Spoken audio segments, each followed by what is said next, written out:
നമസ്കാരം. മാസ്റ്ററിംഗ് എഡ്യൂടെക്കിലേക്ക് എല്ലാവർക്കും സ്വാഗതം. അപ്പോൾ കഴിഞ്ഞ ക്ലാസ്സിൽ നമ്മൾ വേർഡിനകത്തുള്ള ഹോം ടാബാണ് നമ്മൾ പരിചയപ്പെട്ടത്. അപ്പോൾ ഹോം ടാബിലുള്ള എല്ലാ ഗ്രൂപ്പുകളും നമ്മൾ പറഞ്ഞു, അതിനകത്ത് വരുന്ന എല്ലാ ഓപ്ഷൻസും ഷോർട്ട് കട്ട് കീസ് നമ്മൾ പറഞ്ഞു. അപ്പോൾ ഹോം ടാബിൽ ഏതൊക്കെയാണ് വരുന്നത്? ക്ലിപ്പ് ബോർഡ് ബ്ലോക്ക് ഉണ്ട്, font, paragraph, styles and editing. ഇത്രയും നമ്മൾ പറഞ്ഞു കഴിഞ്ഞു. ഇനി നമുക്ക് പറയാനുള്ളത് രണ്ടാമത്തെ ടാബായിട്ടുള്ള ഇൻസേർട്ട് ടാബാണ്. അപ്പം ഇൻസേർട്ട് ടാബിൽ റിബണിൽ നമ്മൾ ക്ലിക്ക് ചെയ്യുമ്പോൾ എന്തൊക്കെ ടൂൾസ് ആണ് വരുന്നത്, ഇതിൽ ഏതൊക്കെ ഗ്രൂപ്പാണുള്ളത്, ഇതൊക്കെയാണ് നമ്മൾ ഇന്നത്തെ ക്ലാസ്സിൽ ഡിസ്കസ് ചെയ്യാൻ പോകുന്നത്. അപ്പോൾ ബേസിക്കായിട്ട് ഇൻസേർട്ട് ടാബിൻ്റെ കാര്യങ്ങൾ നമുക്ക് പറയാം. ഇൻസേർട്ട് ടാബിൽ മെയിനായിട്ടും 7 ഗ്രൂപ്പ്സ് ആണുള്ളത്. Pages, table, illustrations, link, header and footer, text, symbols, ഇത്രയുമാണ് ഇതിനകത്ത് വരുന്ന ഗ്രൂപ്പ്. അപ്പോൾ ഇവിടെ നിങ്ങൾക്ക് നോക്കുമ്പോൾ കാണാം, ഇൻസേർട്ട് ടാബിൽ ആദ്യം വരുന്ന എന്താണ്? ഇവിടെ പേജസ്, അടുത്ത tables, illustrations, links, header and footer, text, symbols, ഇത്രയുമാണ് ഇൻസേർട്ടിൽ വരുന്ന 7 ഗ്രൂപ്പുകൾ എന്ന് പറയുന്നത്. ഒന്നാമത്തേന്ന് പറഞ്ഞാൽ പേജസ് ആണ്. ഇപ്പോൾ നമുക്ക് പേജസ് തന്നെ എടുത്ത് നോക്കാം. പേജസ് ഗ്രൂപ്പ് എടുത്തു കഴിയുമ്പോൾ ഇതിനകത്ത് 3 ഓപ്ഷൻസ് ഉണ്ട്. Cover page, blank page, page break, ഇത് 3ഉമാണ് ഇതിനകത്ത് വരുന്നത്. അപ്പോൾ ഇൻസേർട്ടിലെ പേജസിൽ വരുന്നത് cover page, blank page and page break. Cover page എന്ന് പറഞ്ഞു കഴിഞ്ഞാൽ ഇപ്പോൾ കവർ പേജ് എന്തിനു വേണ്ടിയിട്ടാണ് യൂസ് ചെയ്യുന്നത്? ഇപ്പോൾ കവർ പേജ് എന്ന് പറഞ്ഞാൽ തന്നെ നമുക്കറിയാം എന്താണ്, മാഗസീൻസിൻ്റെയൊക്കെ ഫ്രണ്ട് പേജ് ആയിട്ടാണ് ഏത് യൂസ് ചെയ്യുന്നത്? കവർ പേജ് യൂസ് ചെയ്യുന്നത്. അപ്പോൾ അത് തന്നെയാണ് നമ്മൾ വീട്ടിൽ യൂസ് ചെയ്യുന്നത്. ഇപ്പോൾ ഒരു മാഗസീനോ ഡോക്യുമെൻ്റോ ഒക്കെ തയ്യാറാക്കുമ്പോൾ അതിൻ്റെ ഫ്രണ്ട് പേജായിട്ട് കൊടുക്കാനാണ് കവർ പേജ് യൂസ് ചെയ്യുന്നത്. അപ്പോൾ എക്സാമിന് ഇങ്ങനെ ചോദിക്കും, എന്താ ഫ്രണ്ട് പേജ് ഓഫ് ഡോക്യുമെൻ്റ് അല്ലെങ്കിൽ മാഗസീൻ എന്താണ്? കവർ പേജ് ആണ്. അപ്പോൾ ഇവിടെ കവർ പേജ് നമ്മൾ വേർഡിൽ നമ്മളിവിടെ ക്ലിക്ക് ചെയ്ത് കഴിയുമ്പോൾ ഇതിൽ തന്നെ ബിൽറ്റിനായിട്ട് പലതരത്തിലുള്ള കവർ പേജസ് ഉണ്ട്. അത് നമുക്ക് ആഡ് ചെയ്ത് കൊടുക്കാം. അപ്പം ഞാൻ ജസ്റ്റ് ഒരു എക്സാമ്പിൾ കാണിക്കാം. ഏതെങ്കിലും ഒരു കവർ പേജ് നമ്മൾ സെലക്ട് ചെയ്യുക. സെലക്ട് ചെയ്ത് കഴിയുമ്പോൾ അത് നമ്മുടെ ഫസ്റ്റ് പേജ് ആയിട്ട് വരും. കണ്ടോ, ഇതേപോലെ വരും. ഇവിടെ നമുക്കിപ്പോൾ ഏത് ഡോക്യുമെൻ്റ്, മാഗസീനൊക്കെ ആണെന്നുണ്ടെങ്കിൽ നമുക്ക് ഇവിടെ എന്ത് ചെയ്യാം? ടൈറ്റിൽ ടൈപ്പ് ചെയ്ത് കൊടുക്കാം. അതുപോലെ തന്നെ കമ്പനി നെയിം വേണമെങ്കിൽ കൊടുക്കാം, ഇയർ കൊടുക്കാം. ഇതുപോലെയുള്ള ബിൽറ്റ് ഇൻ കവർ പേജസ് നമുക്ക് നമ്മുടെ ഡോക്യുമെൻറ്റിൽ ആഡ് ചെയ്യാൻ പറ്റും. ഇപ്പോൾ ഈ കവർ പേജ് ആഡ് ചെയ്തപ്പോൾ നിങ്ങൾ ശ്രദ്ധിച്ചത് കണ്ടോ, നമ്മുടെ ഇവിടെ ഒരു ഡോക്യുമെൻറ്റ് നമ്മൾ കുറച്ച് കണ്ടൻറ്റ് ടൈപ്പ് ചെയ്തിട്ടുണ്ടായിരുന്നു. അതെങ്ങോട്ട് പോയി? സെക്കൻഡ് പേജിലേക്ക് പോയി. കവർ പേജാണ് ഫസ്റ്റ് പേജായിട്ട് വന്നിട്ടുള്ളത്. ഇനി അടുത്ത ബ്ലാങ്ക് പേജാണ്. ബ്ലാങ്ക് പേജ് എന്ന് പറഞ്ഞാൽ നമ്മുടെ ഡോക്യുമെൻറ്റിൽ ബ്ലാങ്ക് ആയിട്ടുള്ളൊരു പേജ് വേണം എന്നുണ്ടെങ്കിൽ നമുക്ക് എന്ത് കൊടുക്കാം? ബ്ലാങ്ക് പേജ് കൊടുക്കാം. ഇപ്പോൾ ഞാൻ ഇവിടെ എൻ്റെ കഴ്സർ വെച്ചു, ഈ പേജിൽ വെച്ചു, അതിന് ശേഷം എന്ത് കൊടുത്തു? ബ്ലാങ്ക് പേജ് കൊടുത്തു കഴിഞ്ഞാൽ ഇതിന് ശേഷം എന്ത് വരും? ഒരു ബ്ലാങ്ക് പേജ് ഇവിടെ ആഡായിട്ട് വരും. അടുത്തെന്ന് പറഞ്ഞാൽ പേജ് ബ്രേക്കാണ്. പേജ് ബ്രേക്ക് എന്ന് പറഞ്ഞാൽ ഇപ്പോൾ ഏതെങ്കിലും ഒരു ഡോക്യുമെൻ്റ് എവിടെയെങ്കിലും വെച്ചിട്ട് നമുക്ക് അടുത്ത പേജിലാണ് വരേണ്ടതെങ്കിൽ നമുക്ക് എന്ത് കൊടുക്കാം? പേജ് ബ്രേക്ക് കൊടുക്കാം. ഇപ്പോൾ സപ്പോസ് ഇവിടെ ഞാൻ എൻ്റെ മൗസ് വെച്ചിട്ട് ഇവിടെ മുതൽ എനിക്ക് അടുത്ത പേജിലാണ് വരേണ്ടത്. അപ്പോൾ എന്ത് കൊടുത്താൽ മതി? പേജ് ബ്രേക്ക് കൊടുത്താൽ മതി. അപ്പോൾ എന്ത് ചെയ്യും? അത് നെക്സ്റ്റ് പേജിലേക്ക് പോകും. അതായത് അവിടെ വെച്ചിട്ട് ബ്രേക്കായിട്ട് അതിന് ശേഷമുള്ള കണ്ടൻറ്റ് അടുത്ത പേജിലേക്കായിരിക്കും വരുന്നത്. അപ്പം ഈ ഇൻസേർട്ട് ടാബിൽ ആദ്യം വരുന്നത് പേജസിനകത്ത് cover page, blank page and page break. Cover page എന്ന് പറഞ്ഞാൽ ഫസ്റ്റ് പേജ് ആയിരിക്കും കവർ പേജ് ആയിട്ട് കൊടുക്കുക. ബിൽറ്റിൻ ആയിട്ടുള്ള കവർ പേജസ് നമുക്ക് യൂസ് ചെയ്യാം. ഇതിനകത്ത് നമുക്ക് എന്താ, ഓതേഴ്സിൻ്റെ ഡേറ്റ്, അതുപോലെ തന്നെ മറ്റുള്ള ഇൻഫർമേഷൻസ് ഒക്കെ ഇവിടെ നമുക്ക് കൊടുക്കാം. ബ്ലാങ്ക് പേജ് എന്ന് പറഞ്ഞാൽ ഡോക്യുമെൻറ്റിൽ ബ്ലാങ്ക് പേജ് ഇൻസേർട്ട് ചെയ്യാൻ യൂസ് ചെയ്യുന്നു. പേജ് ബ്രേക്ക് എന്ന് പറഞ്ഞാൽ എന്താ, ഒരു പേജിൽ നിന്നും ബ്രേക്ക് ചെയ്ത് അടുത്ത പേജിലേക്ക് പോകാൻ വേണ്ടിയിട്ടാണ് ഇത് യൂസ് ചെയ്യുന്നത്. അതായത് അടുത്ത ഒരു പേജ് സ്റ്റാർട്ട് ചെയ്യാൻ വേണ്ടിയിട്ടാണ് നമ്മൾ എവിടെ നമ്മുടെ കഴ്സർ ഇരിക്കുന്നോ അവിടെ നിന്നും അടുത്ത പേജ് സ്റ്റാർട്ട് ചെയ്യാൻ വേണ്ടിയിട്ടാണ് പേജ് ബ്രേക്ക് കൊടുക്കുന്നത്. ഇനി അടുത്തതെന്ന് പറഞ്ഞാൽ ടേബിൾസ് ആണ്. ടേബിൾസ് എന്ന് പറയുന്ന ഓപ്ഷൻ നമ്മൾ എന്തിനു വേണ്ടിയാണ് യൂസ് ചെയ്യുന്നത്? ടേബിൾസ് എന്ത് ചെയ്യുക? ഡ്രോ ചെയ്യാൻ വേണ്ടി, അല്ലെങ്കിൽ നമ്മുടെ ഡോക്യുമെൻറ്റിൽ ടേബിൾസ് ഇൻസേർട്ട് ചെയ്യാൻ വേണ്ടിയിട്ടാണ് ടേബിൾ എന്ന് പറയുന്ന ഓപ്ഷൻ യൂസ് ചെയ്യുന്നത്. അപ്പോൾ നമ്മൾ ഈ ആരോയിൽ ക്ലിക്ക് ചെയ്ത് കഴിയുമ്പോൾ ഇത് കണ്ടോ, ഇതേപോലെ നമുക്ക് ടേബിൾസിൻ്റെ എത്ര റോസ് ആൻഡ് കോളം, റോസും കോളം അറിയാമായിരിക്കുമല്ലോ. ഇങ്ങനെ നമ്മൾ താഴോട്ട് വരുന്നതാണ് എന്തെന്ന് പറയുന്നത്? കോളം എന്ന് പറയുന്നത്. ഇങ്ങനെ പോകുന്നത് എന്താണ്? റോസ് ആണ്. അപ്പോൾ റോയും കോളവും ചേരുന്നതാണ് ഒരു ടേബിൾ എന്ന് പറയുന്നത്. അപ്പോൾ ഇതിൽ എത്ര നമ്പർ ഓഫ് റോസ് വേണം അല്ലെങ്കിൽ എത്ര നമ്പർ ഓഫ് കോളം വേണം എന്നുള്ളത് നമുക്ക് ആദ്യമേ സെലക്ട് ചെയ്ത് കൊടുക്കുക. അപ്പം ഞാൻ ഇത് കണ്ടോ, ഇത് 1 × 1 ടേബിളിന് ഇവിടെ കാണിക്കുന്നുണ്ട്. അതായത് പിന്നെ റോയും കോളവും ഇൻ്റർസെക്റ്റ് ചെയ്ത് വരുന്ന ഈ ഒരു ഈ ഒരു റെക്റ്റാങ്കിൾ പോർഷൻ അതിനെ നമ്മൾ സെൽ എന്നാണ് പറയുക. അപ്പം ഇതെന്താണ്, ഒരു കോളവും ഒരു റോയും മാത്രമേ ഉള്ളൂ. ഇവിടെ വെക്കുവാണെന്നുണ്ടെങ്കിൽ എന്താണ്, എന്താണ് കോളവും ഒരു റോയുമാണ്. അതായത് ഈ ഒരു റോയിൽ എത്ര കോളമുണ്ട്, 2 കോളമുണ്ട്. ഞാൻ ഈ നമ്മൾ സെലക്ട് ചെയ്യുന്നതാണ് ഒരു ഓറഞ്ച് കളറിൽ വരുന്നത്. ഇപ്പം ഞാൻ സെലക്ട് ചെയ്തിരിക്കുന്നത് എത്രയാണുള്ളത്, 4 കോളവും 3 റോസുമാണ് ഉള്ളത്. അതേ ഇമേജ് നമുക്കിവിടെ ഡോക്യുമെൻറ്റിലും കാണാൻ പറ്റും. നമ്മൾ എത്ര സെലക്ട് ചെയ്യുന്നുണ്ടോ ആ ഒരു ടേബിളിൽ ഇവിടെ കാണാൻ പറ്റും. അപ്പം നമുക്ക് എത്രയാണോ വേണ്ട അത്രയും സെലക്ട് ചെയ്യുക. അതിനുശേഷം നമ്മൾ എന്ത് ചെയ്ത് കൊടുക്കുക, ക്ലിക്ക് ചെയ്ത് കൊടുത്തു കഴിഞ്ഞാൽ ആ ഒരു ടേബിൾ ഇവിടെ ഇൻസേർട്ട് ആക്കും. അപ്പോൾ ഈ ഇൻസേർട്ടായ ടേബിളിനകത്ത് നമുക്ക് കണ്ടൻറ്റ് ടൈപ്പ് ചെയ്ത് കൊടുക്കാം. അതുപോലെ തന്നെ ഇതിനെ നമുക്ക് അഡ്ജസ്റ്റ് ചെയ്ത് കൊടുക്കാമുണ്ട്. ഈ ഒരു ലൈനിൽ വെച്ചിട്ട് നമുക്കിങ്ങനെ ഡ്രാഗ് ചെയ്ത് കഴിഞ്ഞാൽ ഇതിൻ്റെ വിഡ്ത്തും ഹൈറ്റും ഒക്കെ നമുക്ക് എന്ത് ചെയ്ത് കൊടുക്കാൻ പറ്റും, അഡ്ജസ്റ്റ് ചെയ്ത് കൊടുക്കാനായിട്ട് പറ്റും. ഇപ്പം നമ്മൾ ടേബിൾ ഇൻസേർട്ട് ചെയ്തപ്പോൾ നമ്മൾ ആദ്യമേ പഠിച്ചു എന്താണ്, ഒബ്ജക്റ്റ് സ്പെസിഫിക് ടൂൾ ടാബ് പഠിച്ചിട്ടില്ലേ? സ്റ്റാൻഡേർഡ് ടൂൾസും ഉണ്ട്, അതുപോലെ തന്നെ ഒബ്ജക്റ്റ് സ്പെസിഫിക് ടൂൾ ടാബും ഉണ്ട്. അതിൽ നമ്മൾ പറഞ്ഞു ടേബിളോ ഇമേജസോ ഒക്കെ നമ്മൾ ആഡ് ചെയ്യുമ്പോൾ സ്പെഷ്യലായിട്ട് 2 ടാബ് കൂടി ഇതിൻ്റെ റൈറ്റ് സൈഡിൽ ഇൻസേർട്ട് ആകും എന്ന് പറഞ്ഞു. ഇപ്പം നമ്മളൊരു ടേബിൾ ആഡ് ചെയ്തപ്പോൾ ഇവിടെ വ്യൂ കഴിഞ്ഞതിന് ശേഷം 2 ടാബുകൾ ഇവിടെ ഓപ്പൺ ആയിട്ടുണ്ട്. ഏതൊക്കെയാണ്, ഡിസൈൻ ടാബും ലേഔട്ട് ടാബും. അപ്പോൾ ഈ ഡിസൈൻ ടാബാണ് എനേബിൾ ആയിട്ടുള്ളത്. ഡിസൈൻ ടാബിൽ എന്തൊക്കെ വരുന്നുണ്ട് കണ്ടോ, ടേബിൾ സ്റ്റൈൽ ഓപ്ഷൻ. എന്തൊക്കെ സ്റ്റൈൽ, നമുക്ക് header row, first column, total row, last column, അങ്ങനെ കുറേ ഓപ്ഷൻസ് ഇവിടെയുണ്ട്. അത് കഴിഞ്ഞിട്ട് ടേബിൾ സ്റ്റൈൽ, ഇവിടെ നമുക്ക് ടേബിളിൻ്റെ സ്റ്റൈൽ ചേഞ്ച് ചെയ്ത് കൊടുക്കാം. ഞാനിങ്ങനെ ഓരോന്നിൽ വെക്കുമ്പോൾ ആ ഒരു സ്റ്റൈൽ മാറുന്ന കണ്ടില്ലേ, ഇതുപോലെ നമുക്ക് സ്റ്റൈൽ ചേഞ്ച് ചെയ്ത് കൊടുക്കാം. അതുപോലെ തന്നെ ഷെയ്ഡിങ്, ടേബിളിന് വേണമെങ്കിൽ നമുക്ക് ബാക്ക്ഗ്രൗണ്ട് ഷെയ്ഡിങ് കൊടുക്കുക. ഇത് മൊത്തത്തിൽ സെലക്ട് ചെയ്തിട്ട് എല്ലാത്തിനും വേണമെങ്കിൽ കൊടുക്കാം, അല്ലെങ്കിൽ ഒരു സെല്ല്, ഇപ്പോൾ നമ്മുടെ കഴിച്ചിരിക്കുന്ന സെല്ല് മാത്രമാണ് എന്ത് ചെയ്യുന്നത്, നമ്മൾക്ക് കളർ വരുന്നത്. അപ്പം ഇതേപോലെ നമുക്ക് എന്ത് ചെയ്ത് കൊടുക്കാം, ഷെയ്ഡ് വേണമെങ്കിൽ കൊടുക്കാം, ബാക്ക്ഗ്രൗണ്ട് കളർ വേണമെങ്കിൽ കൊടുക്കാം. അതുപോലെ തന്നെ നമുക്ക് ബോർഡർ കൊടുക്കാം, എക്സ്ട്രാ ബോർഡേഴ്സ് നമുക്ക് എന്ത് ചെയ്ത് കൊടുക്കാം, ആഡ് ചെയ്ത് കൊടുക്കാം. അതുപോലെ തന്നെ ഈ ബോർഡർ ലൈനിൻ്റെ തിക്നെസ് നമുക്ക് കൂട്ടി കൊടുക്കാം. ഏത് ബോർഡർ ലൈൻ വേണമെന്നുള്ളത് നമുക്ക് ഇതിൽ നിന്ന് സെലക്ട് ചെയ്ത് കൊടുക്കാം. അതുപോലെ തന്നെ ഇവിടെ വരുന്ന options draw table and eraser use ചെയ്തിട്ട് ഏതെങ്കിലും നമുക്ക് വേണ്ടാന്നുണ്ടെങ്കിൽ നമുക്ക് എന്ത് ചെയ്ത് കൊടുക്കാം, ഇതുപോലെ ഇറേസ് ചെയ്ത് കൊടുക്കാം. ഏതെങ്കിലും ഒരു പോർഷൻ കോളം വേണ്ടാന്നുണ്ടെങ്കിൽ ഇറേസ് ചെയ്ത് കൊടുക്കാം. അതുപോലെ തന്നെ ഈ ഡ്രോ ടേബിൾ യൂസ് ചെയ്തിട്ട് നമുക്ക് എക്സ്ട്രാ വേണമെങ്കിൽ നമുക്ക് എന്ത് ചെയ്ത് കൊടുക്കാം, ഇതുപോലെ ഡ്രോ ചെയ്ത് കൊടുക്കാനും പറ്റും. കണ്ടോ, ഇതേപോലെ സെല്ല് നമുക്ക് എന്ത് ചെയ്ത് കൊടുക്കാം, ആഡ് ചെയ്ത് കൊടുക്കാം, ഡ്രോ ചെയ്ത് ഇവിടെ കൊടുക്കാൻ പറ്റും. അപ്പം ഇത്രയും ഓപ്ഷൻസ് ആണ് ഏതിൽ വരുന്നത്, ഡിസൈനിനകത്ത് വരുന്നത്. അതുപോലെ തന്നെ ലേഔട്ട് എടുക്കുകയാണെന്നുണ്ടെങ്കിൽ ഇതിൽ ടേബിൾ, അതുപോലെ തന്നെ ഡിലീറ്റ് ടേബിൾ, പിന്നെ ഇൻസേർട്ട് റോസും കോളവും നമുക്ക് ഇൻസേർട്ട് ചെയ്യാം. ഇവിടെ കണ്ടോ, റോസ് ആൻഡ് കോളം. അപ്പോൾ ഇവിടെ ഡിലീറ്റ് ഓപ്ഷനിൽ എന്തൊക്കെയുണ്ടെന്ന് നോക്കിയേ. ഡിലീറ്റ് സെൽസ് ഉണ്ട്, ഡിലീറ്റ് കോളം ഉണ്ട്, ഡിലീറ്റ് റോ ഉണ്ട്, ഡിലീറ്റ് ടേബിൾ ഉണ്ട്. ഇതും എക്സാമിന് ചോദിച്ചിട്ടുണ്ട്. ഡിലീറ്റ് കൊടുക്കുമ്പോൾ എന്തൊക്കെ നമുക്ക് ഡിലീറ്റ് ചെയ്യാൻ പറ്റും, ഒരു സെല്ല് മാത്രമായിട്ട് ഡിലീറ്റ് ചെയ്യാം, കോളം ഡിലീറ്റ് ചെയ്യാം, റോ ഡിലീറ്റ് ചെയ്യാം, ഒരു ടേബിൾ ഫുള്ളായിട്ട് നമുക്ക് ഡിലീറ്റ് ചെയ്യാം. ഇനി ഇവിടെ ഇൻസേർട്ട് കണ്ടോ, ഇൻസേർട്ട് എബോ, അതായത് ഒരു റോ നമുക്ക് ഇൻസേർട്ട് ചെയ്യണമെന്നുണ്ടെങ്കിൽ എവിടെ ഇൻസേർട്ട് ചെയ്യാം, അതിന് മുകളിലായിട്ട് ഇൻസേർട്ട് ചെയ്ത് കൊടുക്കാം. ഇൻസേർട്ട് എബോ, അതായത് ഈ ഒരു സെല്ല് നമ്മൾ സെലക്ട് ചെയ്ത് കഴിഞ്ഞാൽ ഇൻസേർട്ട് എബോ കൊടുത്താൽ അതിന് മുകളിലായിട്ടായിരിക്കും ആ ഒരു റോ വരുന്നത്. ഇനി നോക്കി ഇൻസേർട്ട് ബിലോ, ഇപ്പം ഞാൻ ഈ ഒരു റോ സെലക്ട് ചെയ്തു, ഇൻസേർട്ട് ബിലോ കൊടുത്തു കഴിഞ്ഞാൽ അതിന് താഴെയായിട്ടായിരിക്കും എന്ത് ചെയ്യുന്ന ഒരു റോ ഇൻസേർട്ട് ആകുന്നത്. അതുപോലെ തന്നെ പിന്നെ ഇവിടെ വരുന്ന എന്തൊക്കെയാണ്, ഇൻസേർട്ട് ലെഫ്റ്റ്, അതുപോലെ ലെഫ്റ്റ് സൈഡിൽ നമുക്ക് ഇൻസേർട്ട് ചെയ്ത് കൊടുക്കാം, റൈറ്റ് സൈഡിൽ നമുക്ക് ഇൻസേർട്ട് ചെയ്ത് കൊടുക്കാം. ഇനി ഇവിടെ വരുന്ന മേർജ് എന്ന് പറയുന്ന ഓപ്ഷൻ ഉണ്ട്. മേർജ് എന്ന് പറഞ്ഞാൽ ഇപ്പോൾ മേർജ് സെൽസ്, അതായത് ഒന്നിലധികം സെൽസിനെ നമുക്ക് എന്താക്കി മാറ്റാം, ഒറ്റ സെല്ലാക്കി മാറ്റാം. മേർജ് എന്ന് പറയുന്ന അതാണ്. ഇപ്പം മേർജ് സെല്ല് ഞാൻ കൊടുത്തു കഴിഞ്ഞാൽ ഞാൻ ഇവിടെ ഈ ഒരു റോ ഫുള്ള് ഞാൻ സെലക്ട് ചെയ്തതിന് ശേഷം മേർജ് സെൽസ് ഓപ്ഷൻ കൊടുത്തു കഴിഞ്ഞപ്പോൾ കണ്ടോ, ഇപ്പം ഒരു ടേബിളിൽ നമുക്കൊരു ഹെഡിങ് ഒക്കെ കൊടുക്കണമെന്നുണ്ടെങ്കിൽ നമുക്ക് എന്ത് ചെയ്യാം, ഇത് മേർജ് ചെയ്തിട്ട് അവിടെ കൊടുക്കാൻ പറ്റും. അതുപോലെ തന്നെ സ്പ്ലിറ്റ് സെൽസ് എന്ന് പറയുന്ന ഓപ്ഷൻ ഉണ്ട്. സ്പ്ലിറ്റ് സെൽ, ഈ ഒരു സെല്ലിൽ ഞാൻ വെച്ചിട്ട് സ്പ്ലിറ്റ് സെൽസ് കൊടുക്കുക. സ്പ്ലിറ്റ് സെൽസ് കൊടുക്കുമ്പോൾ ഇതുപോലെ ഒരു ഡയലോഗ് ബോക്സ് വരും. ഇതിനകത്ത് number of column and number of rows എന്ന് പറയുന്ന ഓപ്ഷൻ ഉണ്ട്.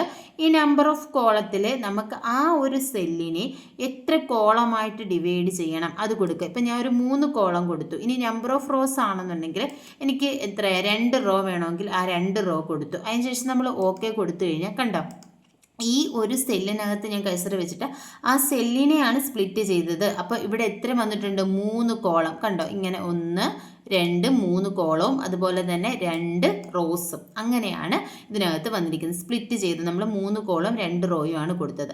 അതുപോലെ തന്നെ ടേബിളിനെ വേണമെങ്കിൽ നമുക്ക് എന്ത് ചെയ്യാൻ പറ്റും? സ്പ്ലിറ്റ് ചെയ്യാൻ പറ്റും. അപ്പം മെർജ് ഇതിൽ സ്പ്ലിറ്റ് എന്തൊക്കെയാണ്? സ്പ്ലിറ്റ് സെൽസും ഉണ്ട്, സ്പ്ലിറ്റ് ടേബിളും ഉണ്ട്. അതുപോലെ തന്നെ ഓട്ടോ ഫിറ്റ് എന്ന് പറഞ്ഞാൽ നമുക്ക് ഈ കണ്ടന്റ് ഇതിനകത്തുള്ള കണ്ടന്റ് ഇതിനകത്ത് തന്നെ എന്ത് ചെയ്യുക? ഫിറ്റ് ചെയ്യാൻ വേണ്ടിയിട്ടാണ് ഏത് യൂസ് ചെയ്യുന്നത്? ഓട്ടോ ഫിറ്റ് ഓപ്ഷൻ യൂസ് ചെയ്യുന്നത്.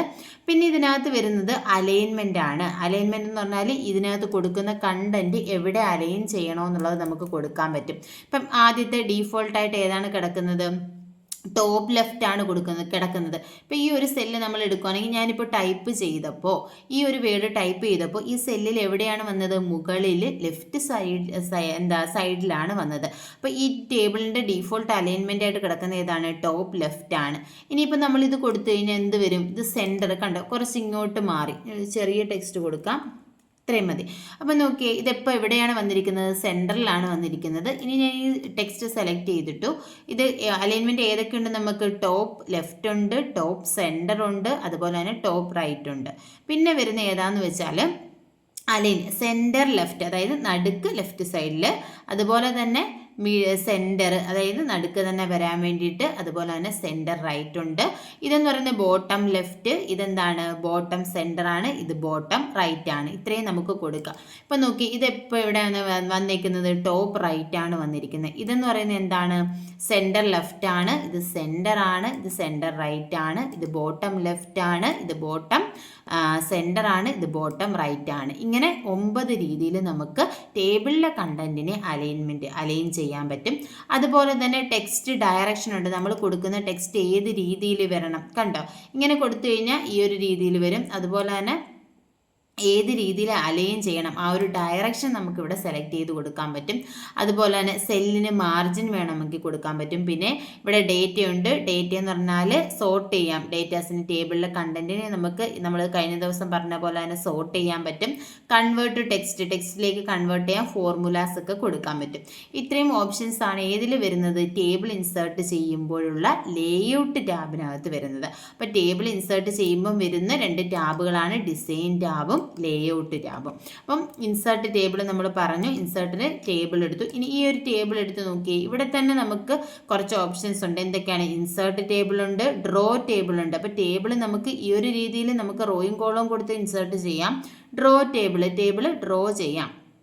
അതുപോലെ തന്നെ കൺവേർട്ട് ടെക്സ്റ്റ് ടു ടേബിൾ, നമ്മുടെ ടെക്സ്റ്റിനെ എന്താക്കി മാറ്റാം? നമുക്ക് ടേബിളായിട്ട് വേണമെങ്കിൽ നമുക്ക് കൺവേർട്ട് ചെയ്യാം. പിന്നെ എക്സൽ സ്പ്രെഡ്ഷീറ്റും അതുപോലെ തന്നെ ക്വിക്കായിട്ടുള്ള ഇതുപോലെയുള്ള ക്വിക്ക് ടേബിൾസ് നമുക്ക് വേണമെന്നുണ്ടെങ്കിൽ നമ്മുടെ ഡോക്യുമെൻറ്റിലേക്ക് നമുക്ക് ആഡ് ചെയ്യാനും പറ്റും.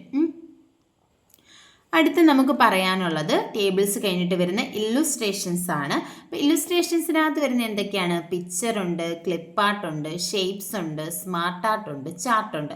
ഇത്രയും ഓപ്ഷൻസ് ആണ് ഇല്ലുസ്ട്രേഷൻസിനകത്ത് വരുന്നത്. അപ്പോൾ പിക്ചർ എന്ന് പറഞ്ഞു കഴിഞ്ഞാൽ ഇമേജസിനെ നമ്മുടെ ഡോക്യുമെൻറ്റിലേക്ക് കൊണ്ടുവരാൻ വേണ്ടിയിട്ടാണ് പിക്ചർ ഓപ്ഷൻ യൂസ് ചെയ്യുന്നത്. അതെന്ന് പറഞ്ഞാൽ പിക്ചർ എന്ന് പറഞ്ഞാൽ നമ്മുടെ സിസ്റ്റത്തിൽ നമ്മൾ യൂസ് ചെയ്യുന്ന സിസ്റ്റത്തിലുള്ള ഇമേജസിനെയാണ് നമ്മൾ എന്തിൽ കൊണ്ടുവരുന്നത്? നമ്മുടെ ഡോക്യുമെൻറ്റിലേക്ക് കൊണ്ടുവരുന്നത്. ഇപ്പം ഞാൻ ഈ പിക്ചറിൽ ക്ലിക്ക് ചെയ്ത് കഴിയുമ്പോൾ ഇതുപോലെ നമ്മുടെ ഫോൾഡർ ഓപ്പൺ ആയിട്ട് വരും. അപ്പോൾ ഇതിൽ പിക്ചേഴ്സ് എൻ്റെ സിസ്റ്റത്തിൽ പിക്ചേഴ്സ് ഒന്നും അധികം ഇല്ല. അപ്പോൾ അതുകൊണ്ട് എനിക്ക് ഇൻസേർട്ട് ചെയ്ത് കാണിക്കാൻ പറ്റുന്നില്ല.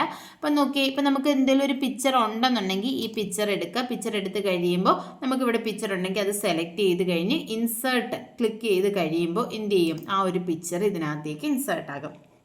ഇനി അടുത്ത് ക്ലിപ്പാർട്ടാണ്. ക്ലിപ്പാർട്ട് എന്ന് പറഞ്ഞാൽ ക്ലിപ്പാർട്ട് ഗ്യാലറിയിലുള്ള ഇമേജസിനെയാണ് എന്ത് ചെയ്യുന്നത്? നമ്മുടെ ഡോക്യുമെൻറ്റിലേക്ക് കൊണ്ടുവരുന്നത്. അതായത് നമ്മൾ ക്ലിപ്പാർട്ട് ക്ലിക്ക് ചെയ്തപ്പോൾ നിങ്ങൾ ശ്രദ്ധിച്ചു, ഈ റൈറ്റ് സൈഡിൽ ഒരു ഡയലോഗ് ബോക്സ് വന്നിട്ടുണ്ട്. ഞാൻ ഒന്നുകൂടെ കാണിക്കാം. ക്ലിപ്പാർട്ട് എടുക്കുമ്പോൾ കണ്ടോ, ഇതുപോലെ ഒരു ബോക്സ് ഉണ്ട്. ഇതിനകത്ത് സെർച്ച് ഫോർ എന്ന് പറയുന്ന ഒരു ഓപ്ഷൻ ഉണ്ട്. ഇപ്പോൾ ഇവിടെ നമുക്ക് എന്ത് വേണോ, ഏത് ഇമേജ് ആണോ വേണ്ടത് ആ ഇമേജിൻ്റെ കീവേഡ് കൊടുത്തിട്ട് നമുക്കതിനെ സെർച്ച് ചെയ്യാം. ഇപ്പോൾ ഫ്ലവർ എന്ന് ഇവിടെ ഉണ്ട്. ഇത് നമ്മൾ എന്ത് ചെയ്തു? ഗോ കൊടുത്ത് കഴിയുമ്പോൾ ഫ്ലവറുമായിട്ട് റിലേറ്റ് ചെയ്തിട്ടുള്ള ഇമേജസ് ഇവിടെ വരും. അപ്പോൾ ഇതിൽ ഏത് ഇമേജ് ആണോ നമുക്ക് വേണ്ടത് ആ ഇമേജ് ക്ലിക്ക് ചെയ്ത് കഴിഞ്ഞാൽ ആ ഇമേജ് നമ്മുടെ കഴ്സർ എവിടെയാണോ ഇരിക്കുന്നത് അവിടെ ആയിരിക്കും ആ ഒരു ഇമേജ് എന്താകുന്നത്? ഇൻസേർട്ട് ആകുന്നത്. അപ്പോൾ ഇവിടെ ടേബിളിലാണ് നമ്മുടെ കഴ്സർ ഇരുന്നത്, അവിടെ നമുക്ക് എന്ത് ചെയ്തു, ഒരു ഇമേജ് ഇവിടെ ഇൻസേർട്ടായി. അപ്പോൾ ഈ ക്ലിപ്പാർട്ട് ഗാലറിയിലുള്ള ഇമേജസിനെ ഇൻസേർട്ട് ചെയ്യാനാണ് ഏത് യൂസ് ചെയ്യുന്നത്, ക്ലിപ്പാർട്ട് യൂസ് ചെയ്യുന്നത്. ഇനിയിപ്പോൾ ശ്രദ്ധിച്ച്, നമ്മൾ ആ ക്ലിപ്പാർട്ടിൽ നിന്നും ഒരു ഇമേജ് നമ്മൾ ഇൻസേർട്ട് ചെയ്തപ്പോൾ ഈ വ്യൂ ടാബിന് ശേഷം ഇവിടെ 3 ടാബുകൾ വന്നിട്ടുണ്ട്. ഏതൊക്കെയാണ്? ഫോർമാറ്റ് ടാബുണ്ട്, ഡിസൈൻ ടാബുണ്ട്, ലേഔട്ട് ടാബുണ്ട്. അപ്പോൾ ഒരു ഇമേജ് നമ്മൾ ഇൻസേർട്ട് ചെയ്ത് കഴിയുമ്പോൾ വരുന്ന ടാബുകൾ ഏതൊക്കെയാണ്? Format tab, design tab, layout tab. അപ്പം ഈ ഫോർമാറ്റ് ടാബിൽ എന്തൊക്കെയുള്ളത്? അഡ്ജസ്റ്റ്, അതായത് നമ്മുടെ ബ്രൈറ്റ്നസ്, പിന്നെ പിക്ചർ വേണമെങ്കിൽ നമുക്ക് കംപ്രസ് ചെയ്യാം, കോൺട്രാസ്റ്റ് അഡ്ജസ്റ്റ് ചെയ്യാം, പിക്ചർ ചേഞ്ച് ചെയ്യാം, റീകളർ ചെയ്യാം, റീസെറ്റ് പിക്ചർ, അത് ഇങ്ങനെയുള്ള ഓപ്ഷൻസ് ആണ് ഏതിൽ വരുന്നത്? അഡ്ജസ്റ്റിൽ വരുന്നത്. അതുപോലെ തന്നെ പിക്ചർ സ്റ്റൈൽ നമുക്ക് എന്ത് ചെയ്ത് കൊടുക്കാൻ പറ്റും? ഇതുപോലെ നമുക്ക് പിക്ചറിൻ്റെ സ്റ്റൈല് ചേഞ്ച് ചെയ്ത് കൊടുക്കാൻ പറ്റും. പല രീതിയിലുള്ള സ്റ്റൈൽസ് ഇവിടെ നിന്ന് എടുക്കാം. അതുപോലെ തന്നെ പിക്ചർ ഷേപ്പ്, പിക്ചറിൻ്റെ എന്ത് ചെയ്യുക, ഷേപ്പ് നമുക്ക് ഇവിടുന്ന് നമുക്ക് സെലക്ട് ചെയ്ത് കൊടുക്കാൻ പറ്റും. പിക്ചറിന് ബോർഡർ കൊടുക്കാൻ പറ്റും. അതുപോലെ തന്നെ പിക്ചർ എഫക്റ്റ് കൊടുക്കാൻ പറ്റും. ഇത്രയുമാണ് പിക്ചർ സ്റ്റൈൽസിൽ വരുന്നത്. പിന്നെ എന്താണ്? അറേഞ്ച്, അതായത് പൊസിഷൻ നമുക്ക് അറേഞ്ച് ചെയ്ത് കൊടുക്കാൻ പറ്റും, ഏത് പൊസിഷനിൽ നമ്മുടെ പിക്ചർ വരണമെന്നുള്ളത്. അതുപോലെ തന്നെ നമുക്ക് ടെക്സ്റ്റ് റാപ്പിംഗ് ചെയ്യാൻ പറ്റും, പിന്നെ ക്രോപ്പ് ചെയ്യാൻ പറ്റും ഇമേജസിനെ. അപ്പോൾ ഇത്രയുമാണ് ഫോർമാറ്റിൽ വരുന്നത്. പിന്നെ ഡിസൈനിൽ വരുന്നത് എന്തൊക്കെയാണ്? നമുക്ക് എന്തൊക്കെയാണ് ഇതിനകത്ത് കൊടുക്കാനുള്ളത്? നമ്മൾ പിക്ചർ ഇൻസേർട്ട് ചെയ്യുമ്പോൾ വരുന്ന ടാബ് എന്ന് പറയുന്നത് ഫോർമാറ്റ് ടാബാണ്. ഡിസൈൻ ടാബ്, ലേഔട്ട് ടാബും അവിടെ കിടന്നത് എന്തിൻ്റെ ആയിരുന്നു വെച്ചാൽ നമ്മുടെ ഈ ടേബിളിൻ്റെ ആയിരുന്നു ഡിസൈൻ ടാബും ലേഔട്ട് ടാബും വരുന്നത്. നമ്മൾ ടേബിളിന് അകത്തായിരുന്നു എന്ത് ഇൻസേർട്ട് ചെയ്തത്? ഈ ഒരു ഇമേജ് ഇൻസേർട്ട് ചെയ്തത്. അതുകൊണ്ടാണ് ഡിസൈൻ ടാബും ലേഔട്ട് ടാബും അവിടെ ഉണ്ടായത്. പിക്ചർ മാത്രം നമ്മളിപ്പോൾ ഇൻസേർട്ട് ചെയ്യുവാണെന്നുണ്ടെങ്കിൽ നമുക്ക് വരുന്ന ടാബ് എന്ന് പറയുന്നത് ഫോർമാറ്റ് ടാബായിരിക്കും വരുന്നത്. അപ്പോൾ ഫോർമാറ്റ് ടാബിൽ എന്തൊക്കെ ഓപ്ഷൻസ് ആണുള്ളതെന്ന് നമ്മൾ നോക്കി. അപ്പം ഇൻസേർട്ടിനകത്ത് നിന്ന് എന്താ? Picture, clip art. ഇനി അടുത്തെന്ന് പറയുന്നത് ഷേപ്സ് ആണ്. അപ്പോൾ ഈ ഷേപ്സ് എന്തിനു വേണ്ടിയിട്ടാണ്? നമുക്ക് ഇങ്ങനെയുള്ള റെക്റ്റാങ്കിൾ, അതുപോലെ തന്നെ സ്ക്വയർ, ഓവൽ, ഇങ്ങനെയുള്ള ഷേപ്സ് നമ്മുടെ ഇമേജ് ഡോക്യുമെൻറ്റിൽ കൊണ്ടുവരാൻ വേണ്ടിയിട്ടാണ് ഏത് യൂസ് ചെയ്യുന്നത്? ഷേപ്സ് യൂസ് ചെയ്യുന്നത്. അപ്പോൾ ഏത് ഷേപ്പാണോ വേണ്ടത് അത് നമ്മൾ സെലക്ട് ചെയ്യുക. സെലക്ട് ചെയ്ത് കഴിയുമ്പോൾ ഇതുപോലെ ഒരു പ്ലസ് സിമ്പൽ വരും. എവിടെയാണോ നമുക്ക് ആ ഒരു ഷേപ്പ് വരേണ്ടത് അവിടെ വെച്ചിട്ട് ക്ലിക്ക് ചെയ്ത് ഡ്രാഗ് ചെയ്ത് കഴിഞ്ഞാൽ ആ ഒരു ഷേപ്പ് നമ്മുടെ ഡോക്യുമെൻറ്റിൽ ഇൻസേർട്ട് ആകും. ഇനി ഇവിടെ നമ്മൾ റൈറ്റ് ബട്ടൺ ക്ലിക്ക് ചെയ്ത് കഴിഞ്ഞാൽ ഇവിടെ നമുക്ക് ആഡ് ടെക്സ്റ്റ് എന്ന് പറയുന്ന ഓപ്ഷൻ ഉണ്ട്. ഇത് കൊടുത്തിട്ട് നമുക്ക് എന്ത് ചെയ്യാം? നമുക്ക് വേണ്ട കണ്ടന്റ് ഈ ഷേപ്പിനകത്ത് നമുക്ക് ഇൻസേർട്ട് ചെയ്ത് കൊടുക്കാം. ഇനി ഈ ഷേപ്പ് ഇൻസേർട്ട് ചെയ്യുമ്പോഴും വരുന്ന ടാബ് ഏതാണെന്ന് ചോദിച്ചാൽ ഏതാണ്? ഫോർമാറ്റ് ടാബാണ് വരുന്നത്. അപ്പോൾ ഇവിടെ കണ്ടോ, ഡ്രോ ടെക്സ്റ്റ് ബോക്സ്, ഇതിനകത്ത് നമുക്ക് ടെക്സ്റ്റ് ബോക്സ് ഡ്രോ ചെയ്യാം. അതുപോലെ തന്നെ ടെക്സ്റ്റ് ഡയറക്ഷൻ നമുക്ക് എന്ത് ചെയ്ത് കൊടുക്കാം? ചേഞ്ച് ചെയ്ത് കൊടുക്കാൻ പറ്റും. ഇതുപോലെ അതിനകത്ത് ടെക്സ്റ്റ് ബോക്സ് നമ്മൾക്ക് കൊടുക്കുന്ന ടെക്സ്റ്റിൻ്റെ ഡയറക്ഷൻ ചേഞ്ച് ചെയ്ത് കൊടുക്കാം. അതുപോലെ തന്നെ ടെക്സ്റ്റ് ബോക്സ് സ്റ്റൈലുണ്ട്. ഇവിടുന്ന് ഏതെങ്കിലും സ്റ്റൈലിൽ ടെക്സ്റ്റ് ബോക്സ് വേണമെങ്കിൽ അത് നമുക്ക് ചൂസ് ചെയ്യാം. ഷേപ്പ് ഫില്ല് ചെയ്യേണ്ട കളർ ഏതാണെന്ന് വെച്ചാൽ അത് നമുക്ക് ചേഞ്ച് ചെയ്ത് കൊടുക്കാം. ഷേപ്പ് ഔട്ട്ലൈൻ, അതുപോലെ തന്നെ ഔട്ട്ലൈൻ കൊടുക്കാം. ഷേപ്പിന് ഔട്ട്ലൈൻ കൊടുക്കാം. ഷേപ്പ് വേണമെങ്കിൽ നമുക്കിവിടെ ചേഞ്ച് ചെയ്ത് കൊടുക്കാം. പിന്നെ ഷാഡോ എഫക്റ്റ് വേണമെങ്കിൽ കൊടുക്കാം, 3D എഫക്റ്റ് കൊടുക്കാം. അതുപോലെ തന്നെ ഈ ടെക്സ്റ്റിനെ പിന്നെ നമുക്ക് ഇതിനെ എന്ത് ചെയ്യാം? അറേഞ്ച് ചെയ്ത് കൊടുക്കാം. അപ്പോൾ സൈസും അഡ്ജസ്റ്റ് ചെയ്ത് കൊടുക്കാൻ പറ്റും. ഇത്രയുമാണ് ഒരു ഷേപ്പ് ഇൻസേർട്ട് ചെയ്ത് കഴിയുമ്പോൾ വരുന്ന ഫോർമാറ്റ് ടാബിനകത്തുള്ള ഓപ്ഷൻസ്. പിന്നെ അടുത്തെന്ന് പറഞ്ഞാൽ സ്മാർട്ട് ആർട്ടാണ്. സ്മാർട്ട് ആർട്ട് എന്ന് പറഞ്ഞാൽ ബ്ലോക്ക് ഡയഗ്രംസ്, ഇതുപോലെയുള്ള ബ്ലോക്ക് ഡയഗ്രംസ് നമ്മുടെ ഡോക്യുമെൻറ്റിൽ കൊണ്ടുവരാൻ വേണ്ടിയിട്ടാണ് ഏത് യൂസ് ചെയ്യുന്നത്? സ്മാർട്ട് ആർട്ട് യൂസ് ചെയ്യുന്നത്. അപ്പോൾ ഏതൊക്കെ ടൈപ്പ് ബ്ലോക്ക് ഡയഗ്രംസ് ഉണ്ട്? ലിസ്റ്റ് വേണമെങ്കിൽ നമുക്ക് ക്രിയേറ്റ് ചെയ്യാം, പ്രോസസ് ഉണ്ട്, സൈക്കിൾ ഉണ്ട്, ഹൈറാർക്കി ഉണ്ട്, റിലേഷൻഷിപ്പ് ഉണ്ട്, മെട്രിക്സ് ഉണ്ട്, പിരമിഡ് ഉണ്ട്. ഇത്രയുമാണ്. ഈ ഓപ്ഷൻസ് ഒന്ന് പഠിച്ചു വെക്കുക. അപ്പം സ്മാർട്ട് ആർട്ടിൽ ഏതൊക്കെ ടൈപ്പ് നമുക്ക് ഇൻസേർട്ട് ചെയ്യാമെന്ന് വെച്ചാൽ ഏതൊക്കെയാണ്? ലിസ്റ്റ് ഉണ്ട്, പ്രോസസ് ഉണ്ട്, സൈക്കിൾ ഉണ്ട്, ഹൈറാർക്കി ഉണ്ട്, റിലേഷൻഷിപ്പ് ഉണ്ട്, മെട്രിക്സ് ഉണ്ട്, പിരമിഡ് ഉണ്ട്. ഇത്രയും ഓപ്ഷൻസ് ആണ് ഇതിനകത്ത് അവൈലബിൾ ആയിട്ടുള്ളത്. പിന്നെ അടുത്തെന്ന് പറയുന്നത് ചാർട്ടാണ്. അപ്പം ചാർട്ട് നമുക്ക് നമ്മുടെ ഡോക്യുമെൻറ്റിലേക്ക് കൊണ്ടുവരാൻ വേണ്ടിയിട്ടാണ് ഏത് യൂസ് ചെയ്യുന്നത്? ചാർട്ട് എന്ന് പറയുന്ന ഓപ്ഷൻ. അതായത് ഇപ്പോൾ ഏതെങ്കിലുമൊക്കെ വാല്യൂസിനെ പിക്ചോറിയലായിട്ട് റെപ്രസെൻറ്റ് ചെയ്യാൻ, ടേബിൾ ഓഫ് വാല്യൂസിനെ പിക്ചോറിയലായിട്ട് റെപ്രസെൻറ്റ് ചെയ്യാൻ വേണ്ടിയിട്ടാണ് നമ്മൾ ചാർട്ട് യൂസ് ചെയ്യുന്നത്. അപ്പോൾ പലതരത്തിലുള്ള ചാർട്ടുകളുണ്ട്. മെയിനായിട്ടുള്ള ചാർട്ട് ഏതൊക്കെയാണെന്ന് ചോദിച്ചാൽ column chart, line chart, pie chart, bar chart, area chart, scatter chart, stock, surface, doughnut, bubble, radar, ഇതൊക്കെയാണ് മെയിനായിട്ടുമുള്ള ചാർട്ട്. അപ്പോൾ ചാർട്ടിനെ പറ്റി മാത്രം ഡീറ്റെയിൽ ആയിട്ട് നമുക്കൊരു ക്ലാസ് എടുക്കാം. അപ്പോൾ ആ ചാർട്ടിനെ പറ്റി കുറച്ചധികം പറയാനുണ്ട്, എക്സ്ട്രാ ക്വസ്റ്റ്യൻസ് ഒക്കെ പറയാനുണ്ട്. അപ്പം ചാർട്ടിനെ പറ്റിയിട്ട് നമുക്ക് വേറൊരു ക്ലാസ്സിൽ ഡിസ്കസ് ചെയ്യാം. അപ്പം ഇത്രയുമാണ് ഏതിനകത്ത് വരുന്നത്, ഇൻസേർട്ട് ടാബിനകത്തെ ഇല്ലുസ്ട്രേഷൻസിനകത്ത് വരുന്നത്. അപ്പോൾ ഇന്നത്തെ ക്ലാസ്സിൽ നമ്മൾ ഇവിടെ വെച്ച് നിർത്തുവാണ്. അപ്പോൾ നമ്മളിന്ന് പറഞ്ഞ ഇൻസേർട്ട് ടാബിലെ പേജസ്, ടേബിൾ, അതുപോലെ തന്നെ ഇല്ലുസ്ട്രേഷൻസ്, ഇത്രയുമാണ് നമ്മൾ പറഞ്ഞ ക്ലാസ്സിൽ. ഇഷ്ടപ്പെടുകയാണെന്നുണ്ടെങ്കിൽ ലൈക്ക് ചെയ്യുക, ഷെയർ ചെയ്യുക, കമൻറ്റ് ചെയ്യുക. താങ്ക്